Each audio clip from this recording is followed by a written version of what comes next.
This one, I doubt we're gonna go through this whole video. I'm just curious what the punchline is. You've probably seen something like this on the internet before. Chayu The letters of the arrayed words are all Cna I. jumbled up, but supposedly, as long as the first and sometimes last letters of each word stay the same, somehow we can read it. This quirky language game seems to suggest that reading is a pretty inexact process. Our eyes skim the print, we notice the length of the word and maybe the first letter. Then our brains use context clues to deduce what the word should be. But is that really how reading works? Believe it or not, this question is at the heart of a decades-long battle in the English-speaking world. I mean, I think I have already a good example of. It might depend on the context that you have access to or have had access to, right? Because there's the occasional thing you'll see on Instagram or some other sources where it's like a series of letters, right? And it's like, if you're such and such, like, I don't know, if you're a redneck living in this area at this time, this time period, you know exactly what this says or whatever. Or, if you're like living in the South and you're black, you know exactly what this, like, whatever, right? Though, even just putting the context in the description and you're not of that identity, right? You could still fucking read that shit. I mean, the one that's coming to mind is like, oh, you better get your ass in this motherfucking house, blah blah blah, you know. And it was hilarious because I'm like just kind of giggling to myself because I could read this thing that it was just the first letter of this freaking string of this couple of sentences, right? And I asked my nephew, like, hey, can you read this? And then he starts reading it. He's freaking 12 years old. I'm like, how are you able to read that? What the heck? And it's like, yeah, I mean, I can see somebody arguing that that's not reading, but like, well, then what is it? It's characters on a page that you're deciphering into meaning, right? I don't know. I would call that reading. A battle that's Yeah, been let's raging see. amongst educators, politicians, and scientists about what is the best way to teach children to read.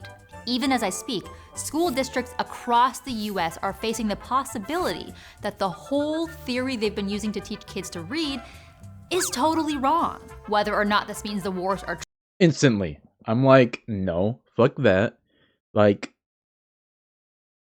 I learned how to read that way. Fucking keep it. Stop trying to do this like fancy fucking shit.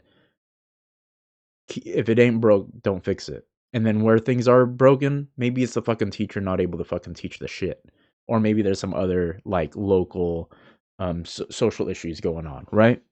But and the reason I'm getting like kind of riled up on this subject is because mathematics, dude.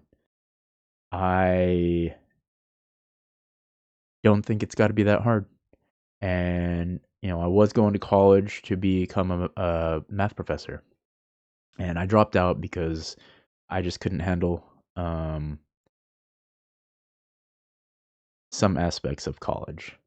And one of the things that was really eating away at me is, I was having some trouble, family, personal issues, and so my professors was, you know, really understanding, but I think overly so, to the point where I absolutely could have passed my classes without actually learning anything, and I don't think that's acceptable. You could be nice, you could be kind, but you can't do that at the detriment of quality. And so I didn't want to finish. I was like, no, I'm not gonna fucking get the fucking paper, right? Anyway, that's a little tangent. But the thing is, and it wasn't math related actually at the time. I ended up switching majors at some point. But anyways, math. Yeah, so among the classes we had to take were things like early childhood education and number systems was where we learned like some of the like, oh, this is how we're teaching math now versus how we used to kind of thing. And like the whole Common Core stuff, and then also helping my nieces and nephews and some of my peers with their math. and them showing me how they were taught how to do things. And it's like, I have to spend a few minutes making sense of what they're putting down that their teacher showed them. And I'm like, okay, I could see where they're coming from with this stuff. And I can definitely see the strength that you can get from this stuff. But basically, in my view, and as evidenced by a lot of people's confusion with this stuff, is you're trying to skip ahead to developing intuition, but intuition doesn't come from a lesson. Intuition comes from repetition, and you get the repetition from doing the fucking bare bones shit, right? It's like you don't get like all the ingredients to a cake and like have this like complicated process to put it together. You do it step by step every single time until it gets to the point where you know how to make a cake. You can cut the corners where you can cut the corners. But I feel like Common Core cuts corners for you and you don't know what corners are being cut. And so you're not actually learning, you're not developing intuition. You're learning something that was developed off of somebody else's intuition, and because of that you don't learn how to think. That's what I think is happening with a lot of education, and I think that is potentially why it might happen with this whole reading thing. Let's see what they're going to get to. Truly over, digging into the history can teach us a lot about how our brains work and offer a new appreciation for one of mankind's greatest inventions, the written word. I'm Dr. Erica Brzozowski, and this is Other Words.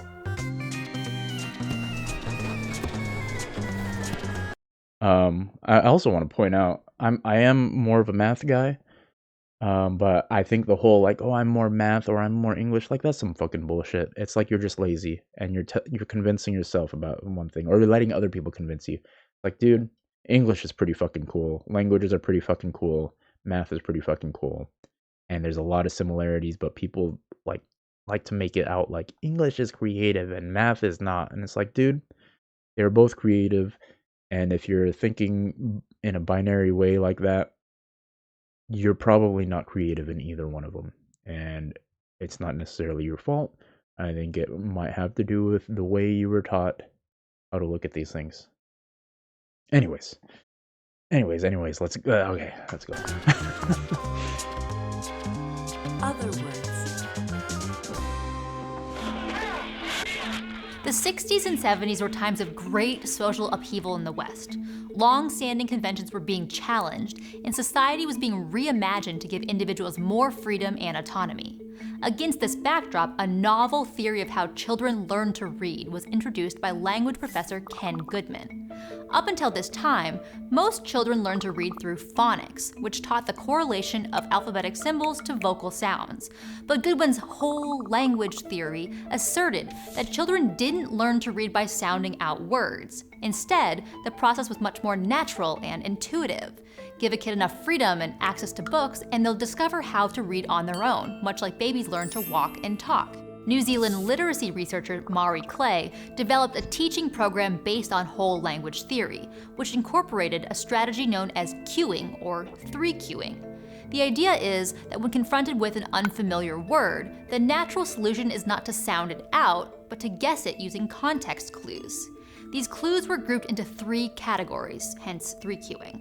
Visual, which meant the shape of the word or its spelling; syntactic, which is the sentence structure and grammar; and semantic, the meaning of the passage, which could even include illustrations. For instance, if the child doesn't know this word, they could use the sentence structure to guess that it's a noun, the illustration to guess its meaning, and the first letter to triangulate to a solution that fits all 3 categories. Clay's program was adopted by all New Zealand schools by 1983 and then imported to America, where versions of it were popularized by education professors Context like clues. Calkins, Context Irene clues. Fountas, and Gay Sue Pinnell. An important component of the method, proponents claimed, was that reading always be perceived as a pleasurable, self-guided activity. Lessons were brief, and students were encouraged to spend lots of time reading alone. Phonics should be limited or avoided altogether because it could make reading feel tedious and dull. If you instill a love and enthusiasm for reading early on, the thinking went, kids will become skilled readers on their own. It was a philosophy that resonated with a lot of people at the time, and by the Women. 1990s, queuing had come to dominate reading curricula in school districts across the country. And yet, since its implementation, America has experienced a crisis in early literacy, with less than a third of fourth graders being able to read at a proficient level. All right. I don't know where we're gonna go with this, but I learned the whole phonics method. Though I would imagine there must have been the instilling. Let me pause at a different spot. Um, like an enjoyment of reading, I guess. But I don't. I'm like I can still remember back to elementary school, right? Um, you know, reading, I think, always felt like a chore. The one time that it was kind of more on the fun side, but also still a bit of a chore was I remember my fourth grade reading class. We had these short, like 2 to 3 pages short stories, and it was on this revolving rack and separated by skill level, right? And it's like you have to do some number of them at this lower level before you can move on to the next level, and it's like you get to level up, right? So you have to like complete reading them, and there was some kind of activity for each one. Um, so it was a little bit of a hassle isn't the right word, but kind of just bothersome to do. But also it's fun because you get to level up and you want to, it gets those competitive juices flowing, right?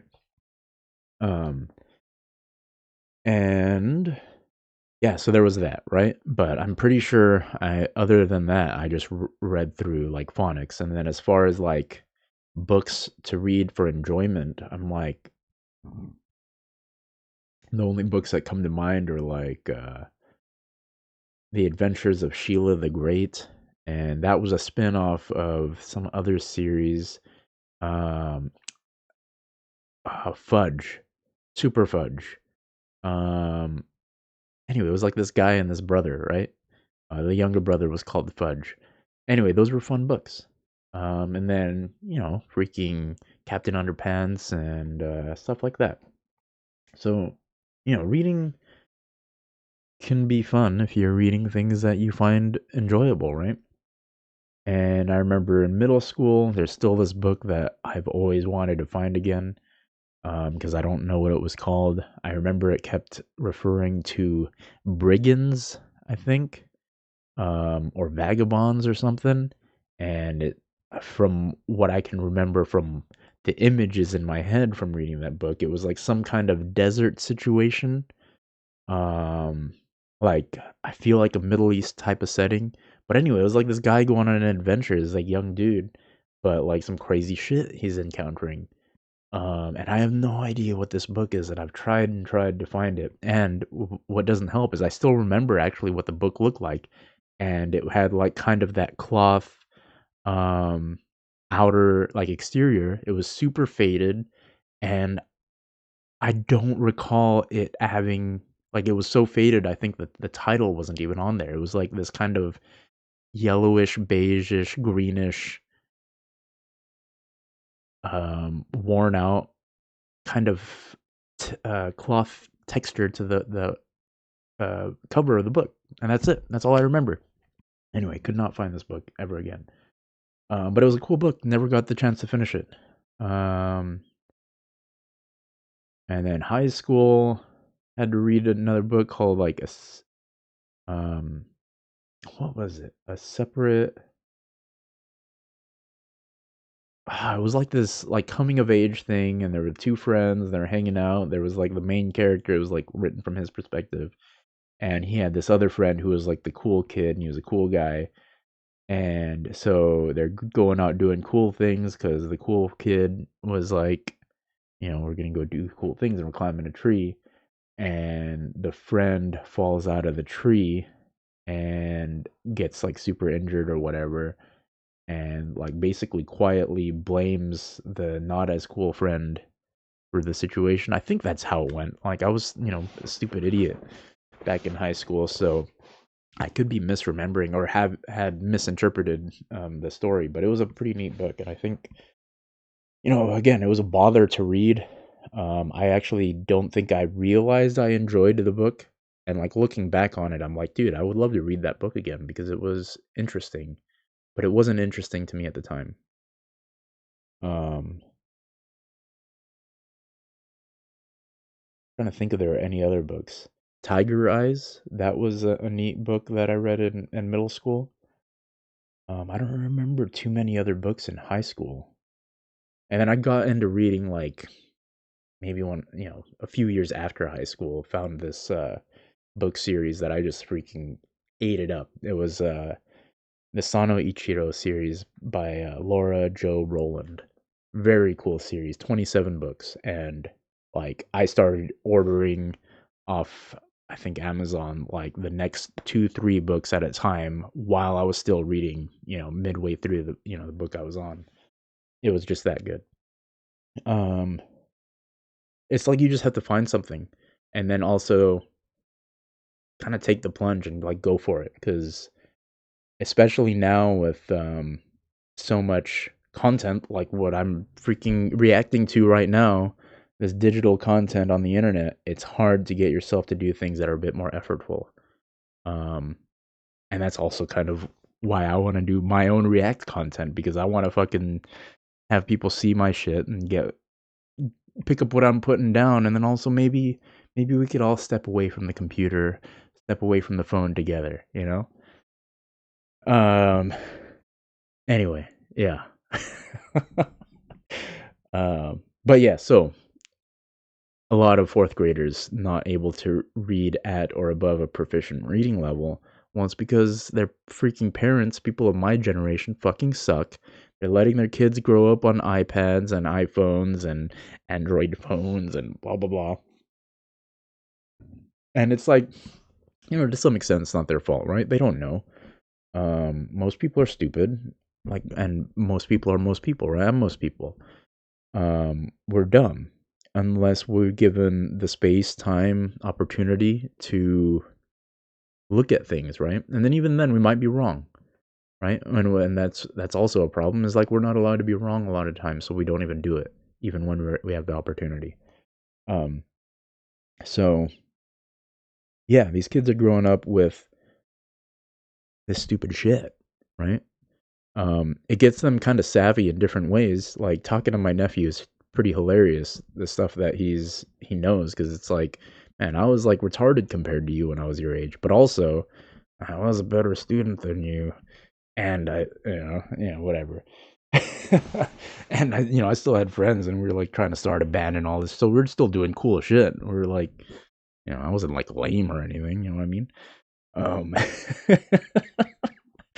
uh, but yeah, it's like you build things like your intuition and like your attention span through practice and effort. And there's so much stuff that prevents us from needing to exercise our effort, right? And I think that's going to make it hard to read at a proficient reading level. And then not to mention, and this is the thing that upsets me the most, is I think school is just being made too easy and people are getting passed because like, oh, we don't want to hurt these kids' feelings. Like hurt their feelings. Life is going to hurt their feelings and they're not going to be able to handle if they can't freaking have their feelings hurt in a protected, safe environment. Um Dude, all right. We're talking education now. So, another thing that happened in one of my college classes, right? I mentioned the whole well, actually, that was a different class. So we had to do a thing where we were volunteering, quote unquote. It was required, so but it's kind of a thing that you would do if you were volunteering, but we had to do it involuntarily for the sake of the class. Which was I haven't even told you what the thing is, but a lot of people were unhappy with it. I was fine with it because it was kind of in line with what I wanted to do. And so we had to participate at some local elementary schools, right? So there was like 5, 6, 7 schools in the area, and we had to choose which one we would go to. We had to decide which students we would be working with. And a lot of the people in my class were like, "Oh, we're gonna go to this school. And we were in small groups. Um, we had to teach Japanese lessons, is what it was. It was a Japanese class, and not necessarily a teaching oriented class, but for some reason they thought that was the thing to do for this class, and I was fine with it because I'm down with teaching, I'm down with learning, I like the education stuff, but I don't like what it's becoming and the way that people look at it, particularly the people that do it. Um, so a lot of my peers wanted the older kids, the fourth, fifth, sixth graders at the elementary school, so they would have to teach a Japanese lesson every week. Um, for us, my group, it was our group and another group that went to the same elementary school. And that other group got there first, and they got the older kids. So we got the second and third graders. And it was a blessing in disguise because the fifth and sixth graders, they were like freaking bored all the time, cracking jokes and being like, oh man, this is boring. And it's like, dude, no, dude. This isn't boring. Y'all are boring because all you do is freaking go on your iPad and all this. And you guys don't know how to think and see things. You just know how to consume things and let people do thinking for you. So that was, I mean, it's sad, but also I'm glad that we didn't have to deal with that and we got the younger kids, and the younger kids were like everything's freaking new to them, right? So they were like pumped about every freaking activity we did. And we had to come up with a lesson plan for every week and get it approved by our professor, right? And one of the weeks we wanted to teach this Japanese, was it called Karuta, maybe? I don't remember exactly, but it was like a card matching game. So it's like, all right, we're learning a few Japanese vocabulary, and then now we're going to play a game, and it's one versus one, right? And you're competing and like trying to be the fastest to be like, oh, we're going to say a thing or we're going to do a gesture, and then you got to pick up the card that's associated with it, right? And so we give this part of the lesson plan to our teacher. And she's like, "Oh, I wouldn't recommend that because, some kids they get upset because nobody likes to lose, blah blah blah blah blah."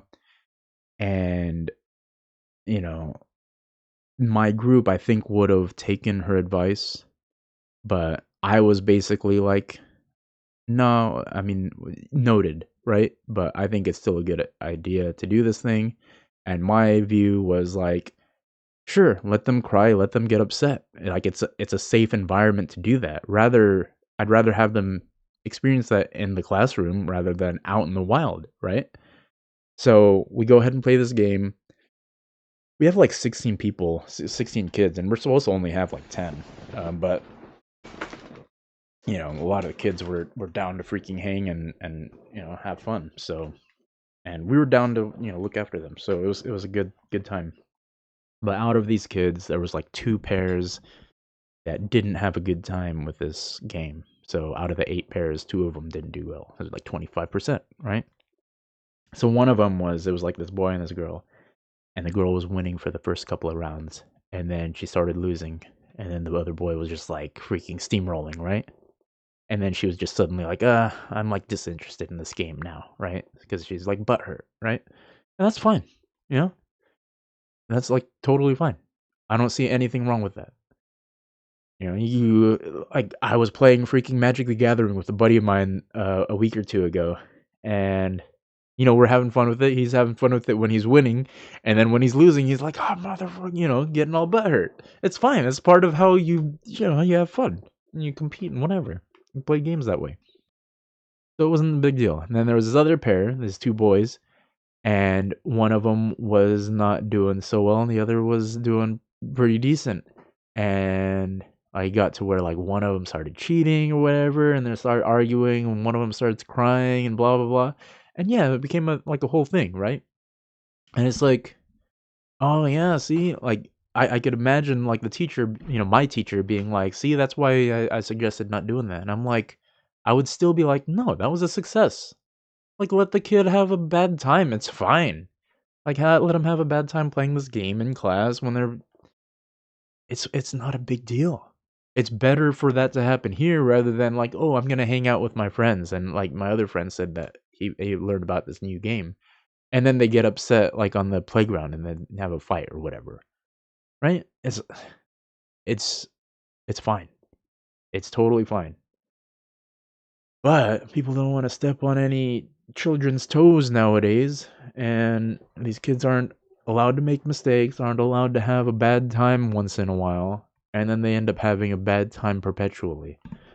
Anyway, that's my freaking more than 2 cents on that aspect. Let's see what they were gonna fucking say in the video. Why? Cognitive scientists were making new discoveries that were casting serious doubts on the foundations of whole language theory. Yeah, it's the whole Eye tracking language theory devices and showed not that the skilled stuff readers, around the even when kid. reading quickly, are still observing every letter in a word, not just the first one. MRIs revealed that even when a word has been orthographically mapped, it still lights up the speech and listening centers of our brains. This means that even when we know a word so well as to recognize its meaning instantly, our brains are still on some level connecting it with its sound. Similarly, studies were showing that skilled readers were more likely to sound out unfamiliar words. Guessing words through context was a strategy more often used by poor readers, and it led to more mistakes than sounding them out. Proponents of the science of reading, as it came to be called, claimed that Marie Clay and her disciples had it exactly backwards. Instead of decoding words to reveal the meaning of the text, they were asking students to use the meaning of the text to decode the words. Let's revisit that sentence at the beginning of the video. You can technically guess the words using context, syntax, and initial letters, but I can guarantee reading this sentence would be much, much faster. Furthermore, if we start to increase the complexity and obscurity of the words, your accuracy rates will All right, start just for fun. Meanwhile, the limits of are really much wider than anyone would imagine from the sameness of. All right, so let's see what that freaking long word is. Meanwhile,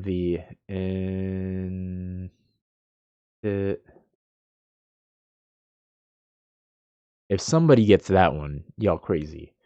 And the limits of the Vitarin. I don't know. Really much more the sameness of women's Foo Fire and the Freud uh, love and the of even with the context, I have no idea. The Kufrufer. So, it stories in prose and verse. Here and there, a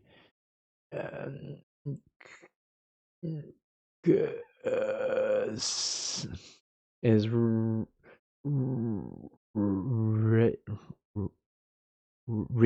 reader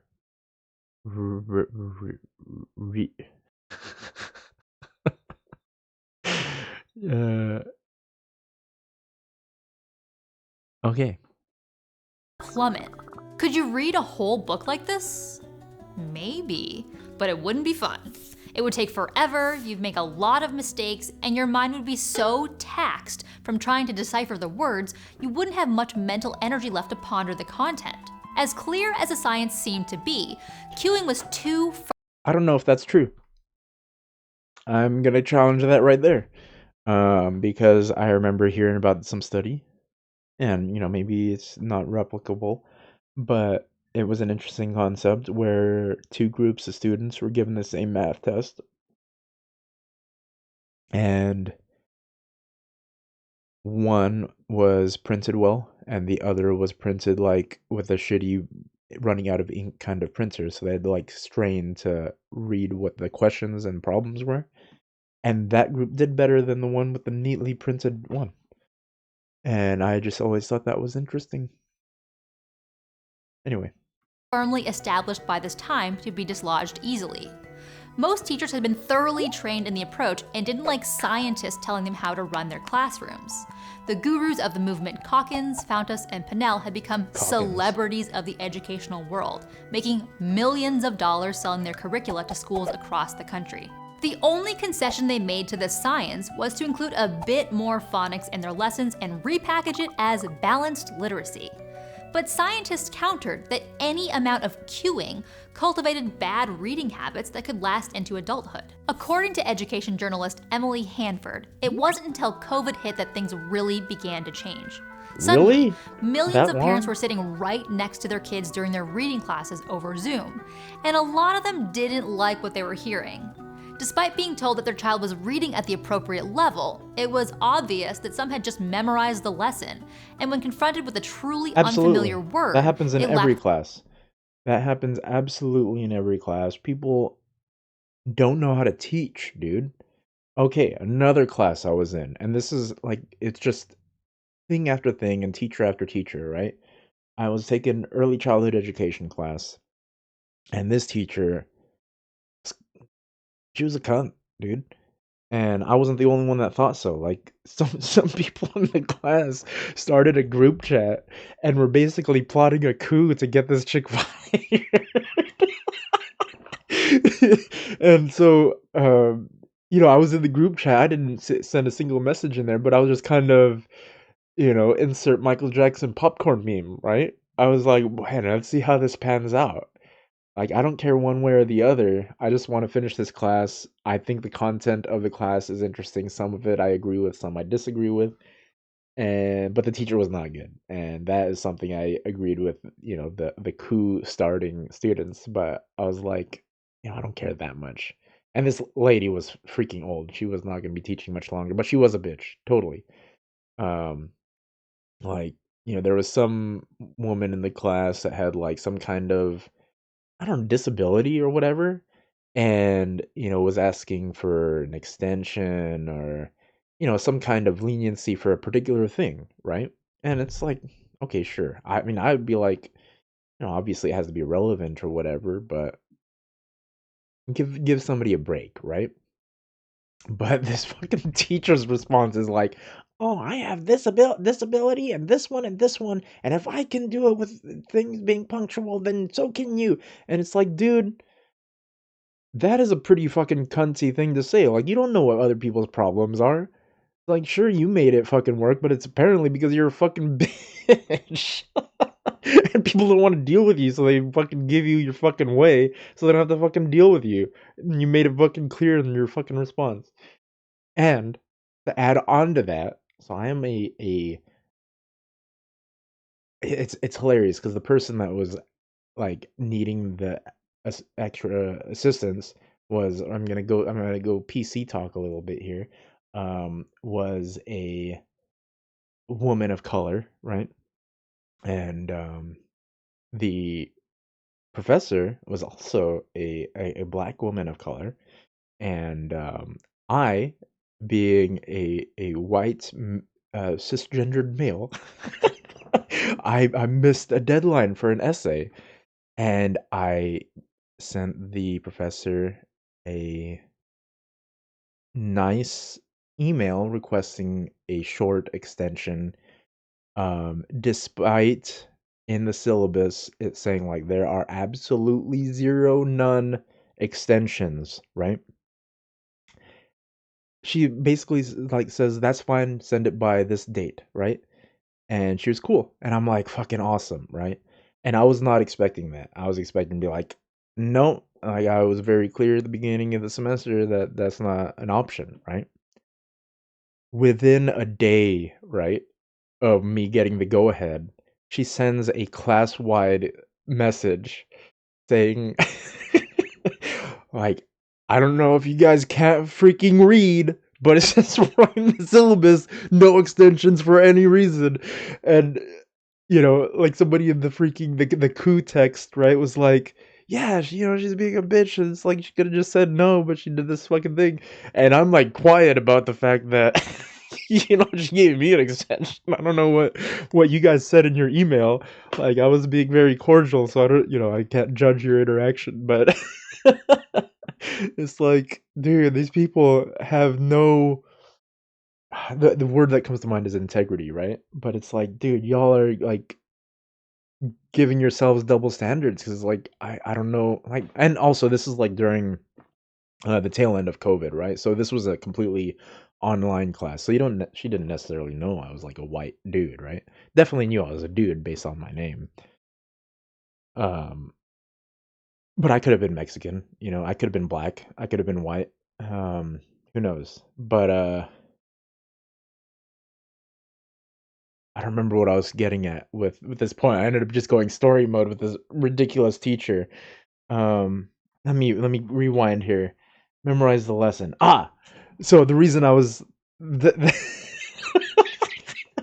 the reason I wanted to bring up this class was it had one of these remnants of the COVID lockdown online course um strategies, right? Is okay, you're assigned this chapter or this section to read, right? And maybe there's some questions to answer, whatever. But the way that you turn in this work is there's a discussion page on, we were using Canvas. I know there's other management systems, but we were using Canvas. And so there's a discussion that's made for that assignment. And you have to post your response to the passage or the chapter and answer such and such questions, right? And in addition to that, you have to reply to at least two other people's posts, right? And like that sounds good theoretically, and I still like the idea of it, but the way that people did it, I'm like, okay, well, here's the fucking pitfalls to this strategy is people said the most fucking brain dead fucking shit. They like would quote the reading near like sometimes word for word, sometimes pretty darn close, and word it in such a way that they're saying like, "Oh, but it's in my words, so I'm demonstrating that I learned the thing." And it's like, "No, you're just saying what was in the passage. You're not indicating that you thought about it at all, right? Except to say like, "Oh, I think it's right," or "I agree with it," or I think it resonates with what I believe because I have a 2-year-old at home and she's really smart." And it's like, dude, y'all are saying a whole fucking shitload of nothing, dude. And man, oh man, did it make my homework difficult because I have to respond to these fucking people. And they're saying they're not giving me anything to work from. And sometimes I'm having a bad day and I'm just like my email is to like call them out on it. But I'll do it in a fucking sneaky way. And it can be interpreted in a negative way, but it could also be taken positively, where basically I'll just ask them questions. And essentially, I'm rewording the question they were supposed to answer in the first place. Anyway, dude, this is college level courses, dude. And these are courses that are meant for training the people that are going to be your kids' freaking teachers. Anyway, this is one class I'm talking, well, there's a couple classes from one community college, right? So maybe it's not a big deal, but I think it's probably a pretty systemic thing, dude. People suck, dude. People are dumb, and they're thinking they can become teachers, but they are not thinking. Anyway, um, lacking the skills to decode, dude. These people lack the skills to decode what they were reading. They were only picking up how it made them feel about the subject, but they had no idea what the content was saying. The skills to decode it. Hanford's 6-part podcast, Sold a Story, which chronicles the failures of cueing as a teaching method, spread quickly amongst outraged parents and educators. Around the same time, school districts that reinstated systematic explicit phonics instruction saw dramatic rises in proficiency scores. Although cueing is still used in many classrooms, more and more cities and states are reverting back to what was essentially the system for teaching reading prior to 1960, and getting promising results. Even Lucy Calkins admitted that her curriculum had failed to keep pace with the scientific evidence. Does this mean that the era of cueing is finally ending? Has science won the reading wars? Only time will tell. But it does seem clear that the theory of reading that originated half a century ago with Ken Goodman and Mari Clay had two fundamental flaws. First, it assumed that acquisition of literacy works the same way as acquisition of speech, but our brains and vocal cords evolved for speech. A baby is hardwired to learn how to talk without any formal instruction. Writing was only invented about 5,000 years ago. Sure, there are a small number of kids who can unravel the code on their own, but the vast majority of us need to be taught. Second, it minimized the importance of sound in literacy. Connecting those squiggles on the page to phonemes allows us to leverage the powerful speech and listening centers of our brains. It makes reading feel as natural and effortless as listening to someone talk. It's weird that it took all these advancements in science and technology to bring us back to the method that had been the standard for hundreds of years. But perhaps reading was a victim of its own success. Literacy rates skyrocketed in the 20th century. From newspapers to advertisements to the internet, the written word has become such a ubiquitous, ever-present part of our environment. It's easy to forget that it's actually a human invention, one we've become so good at you'd think it came naturally. The gurus of the moment. All right, so that last bit, I don't know, man. Like, it's making me think of science-based lifting, right? It's like, dude, just lift heavy things. Reading, freaking just read. And then don't try to freaking optimize, like, oh, how can you optimize kids learning to read? Just freaking give them fun shit to read, dude. Anyway, that's my 2 cents. After all the freaking ranting and raving I was going in the middle of the video.